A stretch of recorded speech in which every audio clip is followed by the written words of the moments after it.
Congress party की सरकार को 2 साल पूरे हुए हैं। कर्नाटक राज्यದಲ್ಲಿ ಕಾಂಗ್ರೆಸ್ ಸರ್ಕಾರ 2 ವರ್ಷದ ಅವಧಿನ ಈಗ ಪೂರ ಮಾಡಿದೆ। और हमने चुनाव के समय आपसे वायदे किए थे। ನಾವು ಕೂಡ ಚುನಾವಣೆಯ ಸಂದರ್ಭದಲ್ಲಿ ತಮ್ಮೆಲ್ಲರಿಗೂ ಕೂಡ ಹಲವಾರು ಆಶ್ವಾಸನೆಗಳನ್ನ ಕೊಟ್ಟಿದ್ದೆವು। 5 गारंटी देने के वायदे किए थे। 4 ಗ್ಯಾರಂಟಿಗಳು ಕೊಡುವಂತ ನಿಮಗೆ ಆಶ್ವಾಸನೆ ನಾವು ಕೊಟ್ಟಿದ್ವು। बीजेपी के लोगों ने कहा कि कांग्रेस पार्टी ये काम पूरा नहीं करेगी। ಬಿಜೆಪಿ ಪಾರ್ಟಿ ಅವರು ಹೇಳಿದ್ರು ಕಾಂಗ್ರೆಸ್ ಪಕ್ಷ ಕೊಟ್ಟಂತ 5 ಆಶ್ವಾಸನೆಗಳನ್ನ ಯಾವುದೇ ಕಾರಣಕ್ಕೂ ಅವ್ರ ಕೈಲಿ ಈಡೇರಿಸಕ್ಕೆ ಸಾಧ್ಯ ಇಲ್ಲ ಅಂದ್ರು। प्रधानमंत्री ने कहा कि ये काम नहीं किया जाएगा।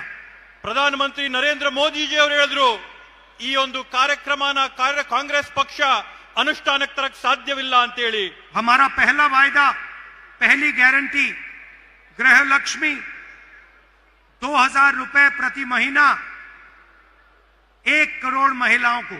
ನಮ್ಮ ಮೊದಲನೇ ಆಶ್ವಾಸನೆ ನಾವು ಕೊಟ್ಟಂತ ಮೊಟ್ಟ ಮೊದಲನೇ ಗ್ಯಾರಂಟಿ ಗೃಹಲಕ್ಷ್ಮಿ ಯೋಜನೆಯನ್ನ ನಾವು ಘೋಷಣೆ ಮಾಡಿ ಕರ್ನಾಟಕ ರಾಜ್ಯದಲ್ಲಿರ್ತಕ್ಕಂತ 1 ಕೋಟಿ ಕುಟುಂಬಗಳ ಮಹಿಳೆಯರಿಗೆ 2000 ರೂಪಾಯಿನ ಪ್ರತಿ ತಿಂಗಳು ಕೊಡಂತ ಘೋಷಣೆ ಮಾಡಿದ್ವು। आज मैं खुशी से कह सकता हूं कि करोड़ों महिलाओं के बैंक अकाउंट में कर्नाटका की सरकार ये पैसा डालती है। ಇವತ್ತು ನಾನು ಅತ್ಯಂತ ಸಂತಸದಿಂದ ಹೇಳ್ತಾ ಇದ್ದೀನಿ, ಕರ್ನಾಟಕ ರಾಜ್ಯದ ಕಾಂಗ್ರೆಸ್ ಸರ್ಕಾರ ಕೋಟ್ಯಾಂತರ ಹೆಣ್ಣು ಮಕ್ಕಳ ಖಾತೆಗಳಿಗೆ ನೇರವಾಗಿ 2000 ರೂಪಾಯಿ ಪಾವತಿ ಮಾಡ್ತಾ ಇದೆ ಅಂತ ಹೇಳಿ।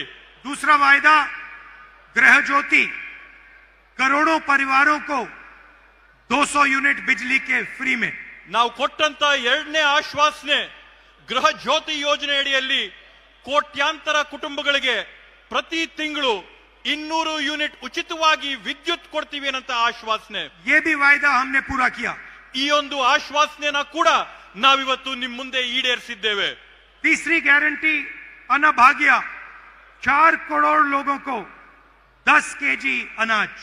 ಮೂರನೇ ಆಶ್ವಾಸನೆ ನಾವು ಕೊಟ್ಟಂತದ್ದು ಅನ್ನಭಾಗ್ಯ ಯೋಜನೆ ಅಡಿಯಲ್ಲಿ 4 ಕೋಟಿ ಪಡಿತರಿಗೆ 10 ಕೆಜಿ ಅಕ್ಕಿನ ಪ್ರತಿ ತಿಂಗಳು ಕೊಡುವಂತ ಆಶ್ವಾಸನೆ ನಿಮಗೆ ಕೊಟ್ಟಿದ್ವು। और आज कर्नाटक में करोड़ों परिवार को ये अनाज मिलता है। ಇವತ್ತು ಕರ್ನಾಟಕ ರಾಜ್ಯದಲ್ಲಿ ಕೋಟ್ಯಾಂತರ ಕುಟುಂಬಗಳು ಇವತ್ತು ಈ 10 ಕೆಜಿ ಅಕ್ಕಿಯ ಸೌಲಭ್ಯನ ಪಡ್ಕೊಳ್ತಾ ಇರ್ತಕ್ಕಂಥದ್ದನ್ನ ನಾವು ನೋಡಿದ್ದೇವೆ। चौथा वायदा शक्ति योजना, जिसमें हमने गारंटी करके कहा था कि महिलाओं को बस में जाने के लिए पैसा नहीं देना पड़ेगा, महिलाएं फ्री में बस में घूमेंगी। ನಾವು ಕೊಟ್ಟಂತ 4ನೇ ಆಶ್ವಾಸನೆ ಶಕ್ತಿ ಯೋಜನೆ ಇತ್ತು। ಶಕ್ತಿ ಯೋಜನೆ ಅಡಿಯಲ್ಲಿ ಕರ್ನಾಟಕ ರಾಜ್ಯದಲ್ಲಿರ್ತಕ್ಕಂಥ 3.5 ಕೋಟಿ ಹೆಣ್ಮಕ್ಳು ಬಸ್ಗಳಲ್ಲಿ ಉಚಿತವಾಗಿ ಪ್ರಯಾಣ ಮಾಡಂತ ಒಂದು ಸೌಕರ್ಯನ ನಾವು ಎಲ್ಲರಿಗೂ ಒದಗಿಸ್ಕೊಡ್ತೀವಿ ಅಂತ ಹೇಳಿದ್ವಿ। तकरीबन 500 करोड़ बस की ट्रिप्स कर्नाटक सरकार ने मुफ्त में दी हैं। ಇವತ್ತಿನ ಕಾಲಘಟ್ಟಕ್ಕೆ ಕರ್ನಾಟಕ ರಾಜ್ಯದಲ್ಲಿ 500 ಕೋಟಿ ಉಚಿತವಾದಂತ ಪ್ರಯಾಣಗಳನ್ನ ಕರ್ನಾಟಕ ರಾಜ್ಯದಲ್ಲಿರ್ತಕ್ಕಂಥ ಹೆಣ್ಮಕ್ಳು ಪೂರೈಸಿದ್ದಾರೆ ಅಂತ ಹೇಳಿ ಹೆಮ್ಮೆಯಿಂದ ಹೇಳ್ತೇವೆ। और 5वां वायदा युवा निधि स्कीम, जहां हम 3 लाख युवाओं को महीने का 3000 रुपए देते हैं। 5ನೇ ಯೋಜನೆ ನಾವು ಹೇಳಿದ್ದಂತದ್ದು ಯುವ ನಿಧಿ ಯೋಜನೆಯಲ್ಲಿ ಕರ್ನಾಟಕ ರಾಜ್ಯದಲ್ಲಿರ್ತಕ್ಕಂಥ 3 ಕೋಟಿ ಯುವಕರಿಗೆ ನಾವು ಪ್ರತಿ ತಿಂಗಳು 3000 ರೂಪಾಯಿಗಳನ್ನ ಅವ್ರ ಖಾತೆಗೆ ಪಾವತಿ ಮಾಡುವಂತದ್ದು। हमने आपसे कहा था कि हम कर्नाटक के गरीब लोगों के बैंक अकाउंट में पैसा डालेंगे। ನಾವು ನಿಮಗೊಂದು ಆಶ್ವಾಸನೆನ ಕೊಟ್ಟಿದ್ವಿ, ನಾವು ಕರ್ನಾಟಕ ರಾಜ್ಯದಲ್ಲಿರ್ತಕ್ಕಂಥ ಬಡ ಕುಟುಂಬಗಳ ಬ್ಯಾಂಕ್ ಅಕೌಂಟ್ಗಳಿಗೆ ನೇರವಾಗಿ ಹಣನ ಜಮಾ ಮಾಡ್ತೀವಿ ಅಂತ ಆಶ್ವಾಸನೆ ಕೊಟ್ಟಿದ್ವಿ। और आज हजारों करोड़ रुपए डायरेक्ट आपके बैंक अकाउंट में जाता है। ಇವತ್ತು ಕರ್ನಾಟಕ ರಾಜ್ಯದಲ್ಲಿ 16,000 ಕೋಟಿ ರೂಪಾಯಿಗಳ ಅನುದಾನ ಹಣ ನೇರವಾಗಿ ಪಡಿತರ ಅಕೌಂಟ್ಗಳಿಗೆ ಜಮಾ ಆಗ್ತಾ ಇದೆ। ये पैसा आप अपने बच्चों की शिक्षा में, अपने स्वास्थ्य में डाल रहे हो।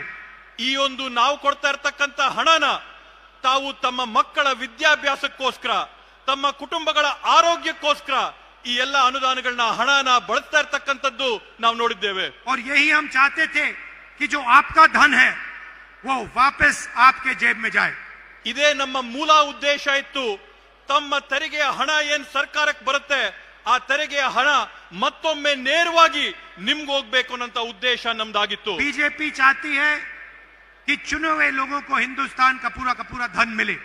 ಬಿಜೆಪಿಯ ಉದ್ದೇಶ ಇರ್ತಕ್ಕಂಥದ್ದು ಈ ದೇಶದಲ್ಲಿ ಆಯ್ಕೆ ಮಾಡಿದಂತ ಕೆಲವೊಂದು ಕುಟುಂಬಗಳಿಗೆ ಮಾತ್ರ ಈ ದೇಶದ ಎಲ್ಲ ಸಂಪನ್ಮೂಲ ಆಸ್ತಿ ಸ್ವತ್ತು ಹೋಗ್ಬೇಕು ಅಂತೇಳಿ. और हम चाहते हैं कि कर्नाटक की जनता के जेब में, गरीब जनता के जेब में, पिछड़ों, दलितों, आदिवासियों, इनके जेब में सीधा पैसा जाए. ನಮ್ಮ ಉದ್ದೇಶ ಇರ್ತಕ್ಕಂಥದ್ದು ಹಣ ಯಾರ ಹತ್ರ ಹೋಗ್ಬೇಕು ಅಂತಂದ್ರೆ ಈ ರಾಜ್ಯದ ಅತ್ಯಂತ ಬಡ ಕುಟುಂಬಗಳ ಖಾತೆಗಳಿಗೆ ಹಣ ಹೋಗ್ಬೇಕಾಗಿದೆ. ಈ ರಾಜ್ಯದಲ್ಲಿರ್ತಕ್ಕಂಥ ಪರಿಶಿಷ್ಟ ಜಾತಿ, ಪರಿಶಿಷ್ಟ ಪಂಗಡ, ಬುಡಕಟ್ಟು, ಹಿಂದುಳಿದ ವರ್ಗದ ಕುಟುಂಬಗಳಿಗೆ ಈ ಹಣ ಹೋಗ್ಬೇಕು ಅನ್ನೋ ಉದ್ದೇಶ ನಮ್ಮ ಕಾಂಗ್ರೆಸ್ ಸರ್ಕಾರದ್ದು. जब हम पैसा आपके जेब में डालते हैं तो ये पैसा मार्केट में जाता है. ನಾವು ಈ ಹಣನ ನಿಮ್ ಖಾತೆಗಳಿಗೆ ಹಾಕದಂತ ಸಂದರ್ಭದಲ್ಲಿ ತಾವು ಈ ಹಣನ ಮತ್ತೊಮ್ಮೆ ಮಾರುಕಟ್ಟೆಗೆ ತಂದು ಖರ್ಚು ಮಾಡ್ತೀರಾ. इससे प्रोडक्शन बढ़ती है, ಇದರಿಂದ ಉತ್ಪಾದನೆ ಹೆಚ್ಚಾಗುತ್ತೆ. और गांव-गांव में पैसे का इंजेक्शन होता है. ಹಾಗೇನೆ ಪ್ರತಿಯೊಂದು ಗ್ರಾಮದಲ್ಲಿ ಕೂಡ ಹಣದ ವಹಿವಾಟು ಪ್ರಾರಂಭ ಆಗುತ್ತೆ. इस पैसे को आप अपने गांव में, शहरों में, कस्बों में खर्च करते हो. ಈ ಒಂದು ಹಣನ ನೀವು ನಿಮ್ಮ ಊರುಗಳಲ್ಲಿರ್ತಕ್ಕಂಥ ಕಿರಾಣಿ ಅಂಗಡಿಗಳಲ್ಲಿ, ನಿಮ್ಮ ಊರುಗಳಲ್ಲಿರ್ತಕ್ಕಂಥ ಸಣ್ಣ ಪುಟ್ಟ ಕಾರ್ಯಕ್ರಮಗಳಲ್ಲಿ ತಾವು ಬಳಸ್ತೀರಾ. और इस पैसे से कर्नाटक की अर्थव्यवस्था को फायदा पहुंचा है. ಈ ಒಂದು ಹಣದಿಂದ ಕರ್ನಾಟಕದ ರಾಜ್ಯದ ಆರ್ಥಿಕ ವ್ಯವಸ್ಥೆಗೆ ಸುಧಾರಣೆ ತಂದ ಆಗುತ್ತೆ. बीजेपी के मॉडल में वो 2-3 अरबपतियों को सारा का सारा धन पकड़ा देते हैं. ಬಿಜೆಪಿ ಅವರ ಉದ್ದೇಶ ಇರತಕ್ಕಂಥದ್ದು ಈ ಹಣವನ್ನೆಲ್ಲ ಕೂಡ 2-3 ಕೋಟ್ಯಾಧಿಪತಿಗಳಿಗೆ ಸೇರಿಸಬೇಕು ಅನ್ನೋಂಥದ್ದು ಬಿಜೆಪಿ ಅವರ ಉದ್ದೇಶ. ये अरबपति अपना पैसा गांव में, कस्बों में नहीं खर्च करते हैं. ಈ ಕೋಟ್ಯಾಂತೀಶ್ವರರು ಅವ್ರಿಗೆ ಸಿಕ್ಕಂತ ಹಣನ ನಮ್ಮಲ್ಲಿರ್ತಕ್ಕಂಥ ಗ್ರಾಮಗಳಲ್ಲಿ, ಪಟ್ಟಣಗಳಲ್ಲಿ ಖರ್ಚು ಮಾಡೋದಿಲ್ಲ. ये लंदन में, न्यूयॉर्क में इधर उधर एसेट्स खरीदते हैं. ಈ ಕೋಟ್ಯಾಧಿಪತಿಗಳು ಲಂಡನ್, ನ್ಯೂಯಾರ್ಕ್ ಇಂಥ ವಿದೇಶಗಳಲ್ಲಿರ್ತಕ್ಕಂಥ ನಗರಗಳಲ್ಲಿ ಬೇರೆ ಬೇರೆ ಆಸ್ತಿಗಳನ್ನ ಖರೀದಿ ಮಾಡ್ತಾರೆ. और आपका पैसा चुने हुए लोगों के हाथों में चला जाता है. ಮತ್ತೆ ತಮ್ಮ ಹಣ, ತಮ್ಮ ತೆರಿಗೆಯ ಹಣ ಕೆಲವೊಂದು ಆಯ್ಕೆ ಮಾಡಿದಂತ 3-4 ಜನರ ಖಾತೆಗಳಿಗೆ उनके ಹೊರಟೋಗುತ್ತೆ. मॉडल में रोजगार खत्म होता है, हमारे मॉडल में रोजगार पैदा होता है. ಅವರು ಮಾಡ್ತಕ್ಕಂಥ ವ್ಯವಸ್ಥೆಯಲ್ಲಿ ಉದ್ಯೋಗಗಳು ಮುಗಿಸ್ತಾರೆ. ನಾವು ಮಾಡಂತ ಒಂದು ನಮ್ಮ ಕಾರ್ಯಕ್ರಮದಲ್ಲಿ ನಾವು ಉದ್ಯೋಗಗಳನ್ನ ಸೃಷ್ಟಿ ಮಾಡೋಂಥದ್ದು ಮಾಡ್ತೀವಿ, ಸೃಜನೆ ಮಾಡ್ತೀವಿ. उनके मॉडल में अगर आप बीमार होते हो तो आपको कर्ज में डूबना पड़ता है. ಅವರ ಒಂದು ವ್ಯವಸ್ಥೆಯಲ್ಲಿ ನೀವೇನಾದ್ರೂ ಅನಾರೋಗ್ಯ ಆದ್ರೆ ನೀವು ಸಾಲದ ಒಂದು ಸಿಳುಕಿಗೆ ಸಿಕ್ಕಿ ನಿಮ್ಗೆ ಅತ್ಯಂತ ತೊಂದರೆ ಆಗುತ್ತೆ. हमारे मॉडल में आप बीमार होते हो, आपके जेब में पैसा होता है इलाज कराने के लिए. ನಮ್ಮ ಒಂದು ವ್ಯವಸ್ಥೆಯಲ್ಲಿ ನಿಮ್ಗೇನಾದ್ರೂ ಅನಾರೋಗ್ಯದಿಂದ ಬಳಲ್ತಾ ಇದ್ರೆ ನಿಮ್ ಜೋಬಲ್ಲಿ ನಿಮಗ್ ಖರ್ಚು ಮಾಡ್ಕೊಳ್ಳಕ್ಕೆ ನಾವು ಕಾಸು ಹಾಕ್ತೀವಿ. उनके मॉडल में आप लाखों करोड़ रुपए स्कूल्स और कॉलेजेस और यूनिवर्सिटीज, प्राइवेट स्कूल्स और कॉलेजेस और यूनिवर्सिटी को देते हो. ಅವರ ಒಂದು ವ್ಯವಸ್ಥೆಯಲ್ಲಿ ಖಾಸಗಿ ಆದಂತ ವಿದ್ಯಾಸಂಸ್ಥೆಗಳಿಗೆ, ವಿಶ್ವವಿದ್ಯಾನಿಲಯಗಳಿಗೆ ಲಕ್ಷಾಂತರ ರೂಪಾಯಿಗಳನ್ನ ತಾವು ಕಟ್ಟಿ ನಿಮ್ ಮಕ್ಕಳಿಗೆ ವಿದ್ಯಾಭ್ಯಾಸ ಮಾಡಿಸಬೇಕಾಗುತ್ತೆ. लाखों परिवारों को कर्ज में जाना पड़ता है. ಲಕ್ಷಾಂತರ ಕುಟುಂಬಗಳಿಗೆ ಸಾಲಕ್ಕೆ ಸಿಲುಕ್ತಾರೆ. हमारे मॉडल में हम आपको पैसा देते हैं. ನಮ್ಮ ಒಂದು ವ್ಯವಸ್ಥೆಯಲ್ಲಿ, ನಮ್ಮ ಆರ್ಥಿಕ ವ್ಯವಸ್ಥೆಯಲ್ಲಿ ನಾವು ನಿಮ್ ಜೇಬಿಗೆ ಕಾಸನ್ನ ತುಂಬ್ತೀವಿ. जब हम 5 गारंटीज की बात कर रहे थे, मैंने एक और मुद्दा उठाया था. ನಾವು 5 ಗ್ಯಾರಂಟಿಗಳ ಬಗ್ಗೆ ಚರ್ಚೆ ಮಾಡ್ತಾ ಇರಬೇಕಾದಂತ ಸಂದರ್ಭದಲ್ಲಿ ನಾನು ಮತ್ತೊಂದು ವಿಷಯನ ಪ್ರಸ್ತಾಪ ಮಾಡಿದೆ. मुझे पता लगा था कि कर्नाटक में ऐसे बहुत सारे लोग हैं जिनके पास जमीन है मगर मालिकाना हक नहीं है. ನನಗೊಂದು ಕರ್ನಾಟಕ ರಾಜ್ಯದಲ್ಲಿ ಮನವರಿಕೆ ಆಗಿತ್ತು. ಕರ್ನಾಟಕ ರಾಜ್ಯದಲ್ಲಿ ಲಕ್ಷಾಂತರ ಜನ ಇದ್ದಾರೆ, ಯಾರು ಭೂಮಿಯ ಅನುಭವದಲ್ಲಿದ್ದಾರೆ, ಆದ್ರೆ ಆ ಭೂಮಿಯ ಹಕ್ಕು ಪತ್ರಗಳು, ಆ ಭೂಮಿಯ ಸಾಕ್ಷಿ ಆಧಾರಗಳು ಅವ್ರ ಹತ್ರ ಇಲ್ಲ ಅನ್ನೋಂಥದ್ದು ನನಗೆ ಮನವರಿಕೆ ಆಗಿತ್ತು. दलित, आदिवासी हैमलेट्स को रेवेन्यू विलेज माना ही नहीं जाता था. ದಲಿತರು ಮತ್ತು ಬುಡಕಟ್ಟ ಜನ ಇರ್ತಕ್ಕಂಥ ಪ್ರದೇಶಗಳು, ಗ್ರಾಮಗಳು ಕಂದಾಯ ಗ್ರಾಮ ಅಂತಾನೆ ಘೋಷಣೆ ಆಗಿರ್ಲಿಲ್ಲ. ये लोग गांव में रहते थे मगर इनको कोई हक नहीं मिलते. ಆ ಗ್ರಾಮಗಳಲ್ಲಿದ್ದಂತ ಬುಡಕಟ್ಟು ಪರಿಶಿಷ್ಟ ಜಾತಿಯ ಜನಕ್ಕೆ ಅವರ ಭೂಮಿ ಮಾಲೀಕತ್ವದ ಹಕ್ಕೇ ಇರಲಿಲ್ಲ. इसमें हर जात के लोग थे, हर धर्म के लोग थे. ಈ ಒಂದು ಗ್ರಾಮಗಳಲ್ಲಿ ಪ್ರತಿ ಜಾತಿಯ ಜನ ಇದ್ರು, ಪ್ರತಿ ಧರ್ಮದ ಜನ ಇದ್ರು. इनको मालिकाना हक नहीं था, इनकी प्रॉपर्टी राइट्स नहीं थी, इनको सरकार की कोई फैसिलिटी नहीं मिलती थी. ಇವ್ರಿಗೆ ಭೂಮಿಯ ಮಾಲೀಕತ್ವದ ಹಕ್ಕುಗಳಿರ್ಲಿಲ್ಲ, ಸರ್ಕಾರ ಕೊಡಂತ ಸೌಲಭ್ಯಗಳಿರ್ಲಿಲ್ಲ, ಹಕ್ಕುಪತ್ರಗಳು ಅವ್ರ ಕೈಯಲ್ಲಿರ್ಲಿಲ್ಲ. सालों से ये परिवार जमीन उस जमीन पे रह रहे थे. 16 ವರ್ಷಗಳಿಂದ ಈ ಕುಟುಂಬಗಳು ಆ ಭೂಮಿಯ ಅನುಭವದಲ್ಲಿದ್ರು, ಆದ್ರೆ ಸಾಕ್ಷಿ ಆಧಾರಗಳಿರ್ಲಿಲ್ಲ. मगर उनको अपनी ही जमीन का अधिकार नहीं था. ಆದ್ರೆ ಅವ್ರಿಗೆ ತಮ್ಮದೇ ಆದಂತ ತಮ್ಮ ಸ್ವಂತ ಭೂಮಿಯ ಅಧಿಕಾರದ ವ್ಯವಸ್ಥೆ ಅವ್ರಿಗಿರ್ಲಿಲ್ಲ. और ये मामला मैंने कांग्रेस पार्टी के सीनियर नेताओं से उठाया. ಈ ಒಂದು ವಿಷಯದ ಬಗ್ಗೆ ನಾನು ನಮ್ಮ ಕಾಂಗ್ರೆಸ್ ಪಕ್ಷದ ಹಿರಿಯ ಮುಖಂಡರ ಗಮನಕ್ಕೆ ಈ ವಿಷಯನ ತಂದೆ. खाड़गे जी से, सिद्धरमैया जी से, DK शिवकुमार, बाकी मंत्रियों से मैंने ये बात की. ನಾನು ಈ ವಿಷಯದ ಬಗ್ಗೆ ಮಲ್ಲಿಕಾರ್ಜುನ ಖರ್ಗೆ ಸಾಹೇಬ್ರ ಹತ್ರ, ಸನ್ಮಾನ್ಯ ಸಿದ್ದರಾಮಣ್ಣ ಅವರ ಹತ್ರ, DK ಶಿವಕುಮಾರ್ ಅಣ್ಣವ್ರ ಹತ್ರ ಈ ಒಂದು ವಿಷಯದ ಬಗ್ಗೆ ನಾನು ಅವರ ಗಮನಕ್ಕೆ ತಂದಿದ್ದೆ. और मैंने कहा कि मैं चाहता हूं कि कर्नाटक में जिसके पास भी जमीन हो उसके पास मालिकाना हक जरूर हो. ನನ್ನ ಒಂದು ಉದ್ದೇಶ ಏನಿತ್ತಂತಂದ್ರೆ, ಕರ್ನಾಟಕ ರಾಜ್ಯದಲ್ಲಿ ಯಾರೆಲ್ಲ ಕೂಡ ಭೂಮಿಯ ಸ್ಥಳದ ಅನುಭವದಲ್ಲಿದ್ದಾರೆ, ಆ ಭೂಮಿ ಜಾಗದ ಅನುಭವದಲ್ಲಿರ್ತಕ್ಕಂಥವರೆಲ್ಲರಿಗೂ ಕೂಡ ಹಕ್ ಪತ್ರ ಕೊಟ್ಟು ಅವರ ಮಾಲೀಕತ್ವನ ಅವ್ರ ಕೈಗೆ ವರ್ಗಾವಣೆ ಮಾಡಬೇಕು ಅನ್ನೋದು ನನ್ನ ಉದ್ದೇಶ ಆಗಿತ್ತು. और आज मैं बहुत खुशी के साथ कह सकता हूं कि जो छठी गारंटी है उसको हम पूरा करने में कामयाब हुए. ಇವತ್ತು ನಾನು ಅತ್ಯಂತ ಸಂತಸದಿಂದ ಹೇಳ್ತೀನಿ, ಇವತ್ತು ನಾವೇನಿದು ಭೂ ಮಾಲೀಕತ್ವದ 6ನೇ ಗ್ಯಾರಂಟಿನ ನಾವೇನು ಮನಸ್ಸಲ್ಲಿಟ್ಕೊಂಡಿದ್ವಿ, ಸಂಕಲ್ಪ ಮಾಡಿದ್ವಿ, ಇವತ್ತು ಆ ಸಂಕಲ್ಪನ ಈಡೇರಿಸಿದೀವಿ ಅನ್ನಂತ ಒಂದು ನೆಮ್ಮದಿ, ಸಂತೋಷ, ಶಾಂತಿ ನನಗಿದೆ ಅಂತ ಹೆಮ್ಮೆಯಿಂದ ಹೇಳ್ಕೊತೀನಿ. 1 लाख परिवारों को आज मालिकाना हक कर्नाटका की सरकार देने जा रही है. ಇವತ್ತು ಅತ್ಯಂತ ಸಂತಸದಿಂದ ಹೇಳ್ತೀನಿ, ಕರ್ನಾಟಕ ರಾಜ್ಯದಲ್ಲಿರ್ತಕ್ಕಂಥ 1 ಲಕ್ಷ ಕುಟುಂಬಗಳಿಗೆ ಅವರ ಒಂದು ಭೂಮಿಯ ಹಕ್ಕು ಪತ್ರಗಳನ್ನ, ಮಾಲೀಕತ್ವನ ಈ ಒಂದು ಬೃಹತ್ ಕಾರ್ಯಕ್ರಮದಲ್ಲಿ ವರ್ಗಾವಣೆ ಮಾಡ್ತಾ ಇದೀವಿ ಅಂತ ಹೇಳಿ ಹೇಳ್ತೀನಿ. जो इंदिरा गांधी का सपना था, ಇಂದಿರಾ ಗಾಂಧೀಜಿ ಅವರ ಕನಸೇನಿತ್ತು, उसमें उसको पूरा करने के लिए हमने एक बहुत बड़ा कदम लिया. ಆ ಒಂದು ಕನಸನ್ನ ನಾವು ನನಸಾಗಿ ಮಾಡೋದಕ್ಕೋಸ್ಕರ ಈ ಒಂದು ದೊಡ್ಡ ಹೆಜ್ಜೆನ ನಾವಿಟ್ಟಿದ್ದೇವೆ. 2000 हैबिटेशंस को हम रेवेन्यू विलेज घोषित कर रहे हैं. 2000 ಪ್ರದೇಶಗಳನ್ನ ನಾವಿವತ್ತು ಕಂದಾಯ ಗ್ರಾಮಗಳಾಗಿ ನಾವಿವತ್ತು ಘೋಷಣೆ ಮಾಡಿದಂತ ಐತಿಹಾಸಿಕ ತೀರ್ಮಾನ ಮಾಡಿದ್ದೇವೆ. और मैंने ये भी कहा है कि डिजिटल रजिस्ट्री होनी चाहिए. ನಾನು ಮತ್ತೊಂದು ಮಾತು ಹೇಳಿದ್ರೆ, ತಂತ್ರಾಂಶಗಳಲ್ಲಿ, ತಂತ್ರಜ್ಞಾನದಲ್ಲಿ ಎಲ್ಲ ದಾಖಲಾತಿಗಳು ತಂತ್ರಜ್ಞಾನದಲ್ಲಿ ಡಿಜಿಟಲ್ ರೆಕಾರ್ಡ್ ಇರಬೇಕು ಅಂತೇಳಿ. गरीब लोग अपने जमीन का रिकॉर्ड नहीं निकाल सकते हैं.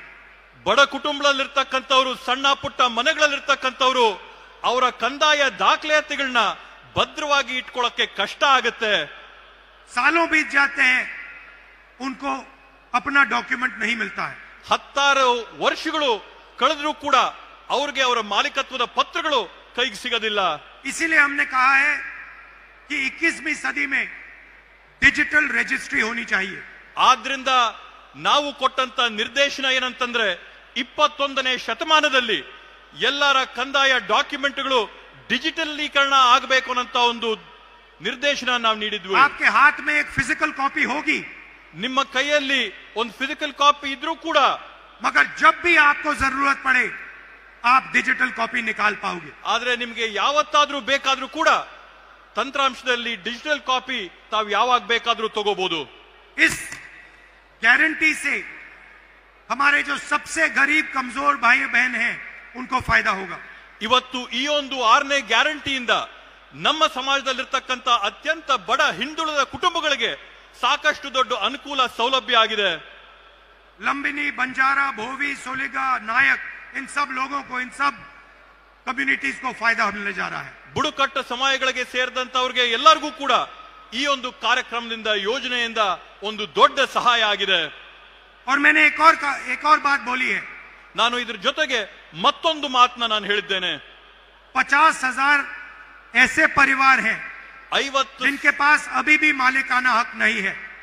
ನಾನು ಮತ್ತೊಂದು ಮಾತು ಹೇಳಿದ್ದೀನಿ, 50,000 ಈ ರೀತಿಯಾದಂತ ಕುಟುಂಬಗಳಿವೆ ಯಾರಿಗೆ ಇವತ್ತಿಗೂ ಕೂಡ ತಮ್ಮ ಹಕ್ಕು ಪತ್ರಗಳ ಕೈಗೆ ಸಿಕ್ಕಿಲ್ಲ.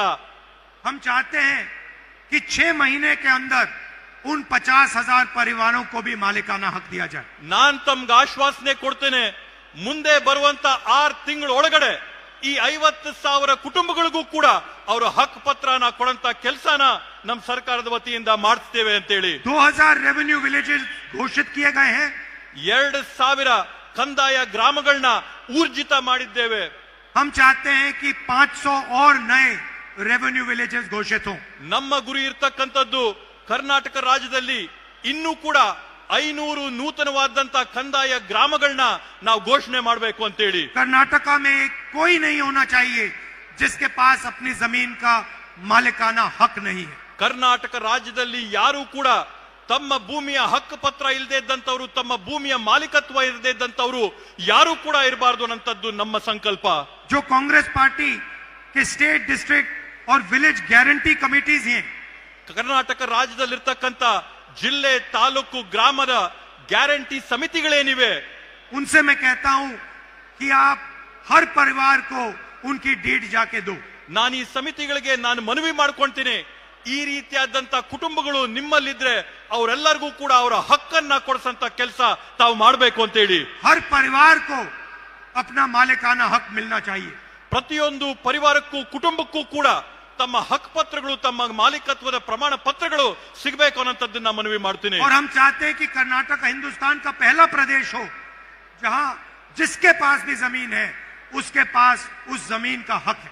ನಮ್ಮ ಉದ್ದೇಶ ಇರತಕ್ಕಂಥದ್ದು ಭಾರತ ದೇಶದಲ್ಲಿ ಕರ್ನಾಟಕ ರಾಜ್ಯ ಮೊಟ್ಟ ಮೊದಲನೇ ರಾಜ್ಯ ಆಗಬೇಕು. ಯಾವ ರಾಜ್ಯದಲ್ಲಿ ಇರ್ತಕ್ಕಂಥ ಪ್ರತಿಯೊಬ್ಬ ಸಾರ್ವಜನಿಕರು ಮಾಲೀಕತ್ವದಲ್ಲಿ ಅನುಭವದಲ್ಲಿರ್ತಕ್ಕಂಥ ಭೂಮಿಯ ಪತ್ರಗಳು ಅವ್ರ ಕೈಯಲ್ಲಿರಬೇಕು, ಅವರ ಮಾಲೀಕತ್ವದ ಹಕ್ಕು ಪತ್ರ ಅವ್ರಿಗೆ ಸಿಕ್ಕಿರ್ಬೇಕು ಅನ್ನೋ ಉದ್ದೇಶ. वायदा हमने आपको 5 गारंटी का किया था, ಇವಾಗವರೆಗೂ ನಾವು ನಿಮ್ಗೆ 5 ಗ್ಯಾರಂಟಿಗಳ ಆಶ್ವಾಸನೆ ಕೊಟ್ಟಿದ್ವಿ. मगर सच्चाई में हमने आपके लिए 6 गारंटी की है. ಆದ್ರೆ ವಾಸ್ತವವಾಗಿ ನಿಜವಾಗಿ ಕೂಡ ನಾವು ನಿಮ್ಗೋಸ್ಕರ 6 ಗ್ಯಾರಂಟಿಗಳನ್ನ ಈಡೇರಿಸಿದ್ದೇವೆ. और ये शायद सबसे जरूरी कर्नाटक के भविष्य के लिए गारंटी है. ಈ 6ನೇ ಗ್ಯಾರಂಟಿ ಏನ್ ನಾವು ಈಡೇರಿಸಿದೀವಿ, ಕರ್ನಾಟಕ ರಾಜ್ಯದ ಭವಿಷ್ಯಕ್ಕೆ ಅತ್ಯಮೂಲ್ಯವಾದಂತ ಕೊಡುಗೆಯಾಗಿ ಇದಾಗಿದೆ. इससे करोड़ों परिवारों को फायदा होने जा रहा है. ಈ ಒಂದು ಹಕ್ಕು ಪತ್ರಗಳಿಂದ ಕೋಟ್ಯಾಂತರ ಕುಟುಂಬಗಳಿಗೆ ಅನುಕೂಲ ಆಗಂತದ್ದನ್ನ ನಾವು ನೋಡ್ತೇವೆ. आप सबका मैं बहुत बहुत धन्यवाद करता हूं. नमस्कार, जय हिंद. ತಮ್ಮೆಲ್ಲರಿಗೂ ಕೂಡ ನಾನು ವಂದನೆಗಳನ್ನ, ನಮನಗಳನ್ನ ಸಲ್ಲಿಸ್ತಾ ನನ್ನ ಮಾತುಗಳನ್ನ ಮುಗಿಸ್ತೀನಿ. ಜೈ ಹಿಂದ್.